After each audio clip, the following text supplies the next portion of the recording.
So with them trying to edit my pictures and my videos, change my voice, make me look strange, when I'm the top martial artist ever, and I'm over a 7-year, up to $4 million top martial arts challenge, they compensate me $40,000 if they don't, and pay nothing if they lose. We can all agree that I've conquered every other spirit on the planet. Whatever God they have or claim to have is worthless. Okay, the one true God is with me. All these people resorted to playing stupid about this very critical issue that is more important than all the human lives that ever were put together. They decided to play fucking stupid about issues that pertain to God on the highest level among human people. Okay. So now let's understand why their interpretations are laughable. Okay. It has to do with the idea of dogma, dogmatic. Okay. Dog can be the word God backwards. Okay. Mate I see, right? Dogmatic. God mate I see, dog mate I see. So what are you dogmatic about? What do you believe is for sure? If we see a plant together, wither and die in front of us, okay, we can all agree that the logical assumption is that plant withered and died. Okay? To say, hey, I'm going to go on that assumption is respectable enough.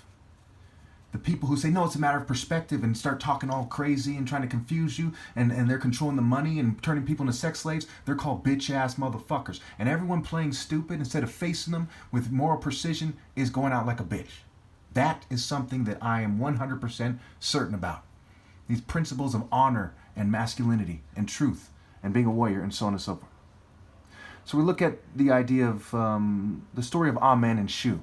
Now, the Egyptian stories, they're open for interpretation, and they're not. You have to interpret it in a way that is within the boundaries, as Isaiah 28:17 would have said, the justice is the measuring line, and righteousness is the plume line. So it has to be within the boundaries of righteousness and justice. Can a gay guy interpret it as Amen is the head gay person in charge, and everyone should be gay, and that's what that story says? No. But they do. Okay? Amen is not the archetype of Pharaoh, Horus is.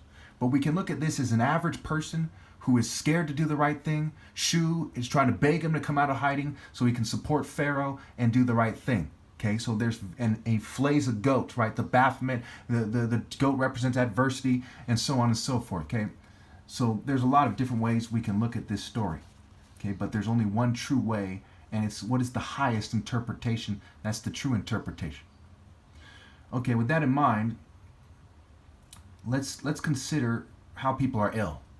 If you're ill in a way that you think that you're important and that everyone should think you're important, and you're cheating me out of my right to lead, are you fucking ill? You betcha. If when it comes to 9 million people starving to death a year, the determinant is you're trying to make the British or the Israelis or the American governance class or whoever look good, and that's why 9 million people starve to death every year, are you the craziest fucks in the lowest forms of life? Yes. Whoever is the most responsible for cheating me and causing 9 million people to starve to death every year is the most crazy, and their interpretations mean nothing. The churches, the synagogues, the mosques, etc., the Buddhist temples, and whoever rolls with their agenda, their interpretations mean nothing. They're the interpretations of fools and cowards and evil people. It takes stupidity to be evil. As it says in Proverbs 8, does not wisdom call out at the highest point in the gates leading to the city? Okay, and so does, and folly calls out too to fools, and fools follow it. So we look at the word British, bright eye, shh. They're trying to lie about who's smarter than who, so they can pretend they're important. Now, let's look at the word intelligence agency. That's the word intelligence, right? They're trying to confuse you about who's smarter than who, so they can pretend they're the wise leaders, the natural leaders, and they've been lying about Egypt and all kinds of stuff. Eurocentrism, they're the bell that rings the loudest. Ethnocentrism, you know, saying eugenics, it comes from the UK, it comes from the British, the English, what have you. Okay. Intelligence, Intel I Gene C scrambled. James Bond, Sherlock Holmes, right? And of course they say, you know, Britney series, right? Brit I shh.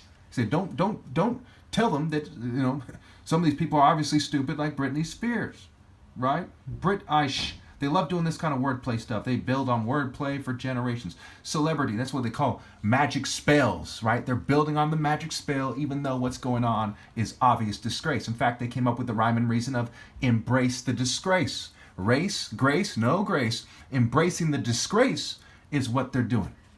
Sherlock Holmes, going over that. Fencing, King Richard, neocolonialism, okay, and on and on. Masons, Freemasons are said to come from England and so on and so forth. You know, back in the day.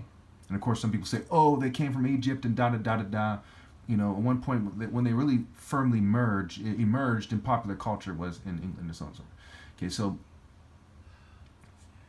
of course the Queen resembles the Israelis and so on and so forth. So when we look at the three interpretations, it's God.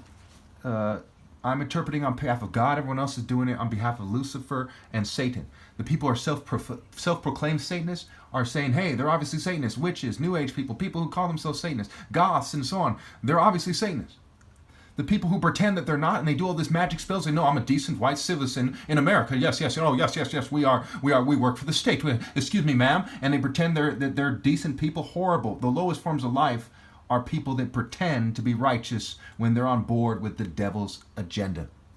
Okay, and again in Isaiah 20:17 it says, justice is the measuring line, righteousness is the plumb line. Is it just or righteous to cheat me out of my right to lead in a calculated manner and mock me and abuse me and to be parts of these cultures? They must accept that they're damned in hell with no path of justice or righteousness. Proverbs 8:20. I walk in the way of righteousness along the path of justice. It takes wisdom to go to heaven. Narrow is the way for the wise, wide is the way to the fools, and the fools are going down to hell. And the gates become shut, 7 seals, 7 sins, and we can go on about the connections there. And I'm pretty sure you understand now why my interpretation of Isaiah is correct. And their interpretations are beta, sissy, afraid to do the right thing, went mad with terror because they're afraid on some level what God's going to do to them when they die, and for good reason. There's no way around that. And if you block your brain so you're not afraid of God, you're crazy either way. So when you don't do the right thing, you go crazy. Morality, more reality.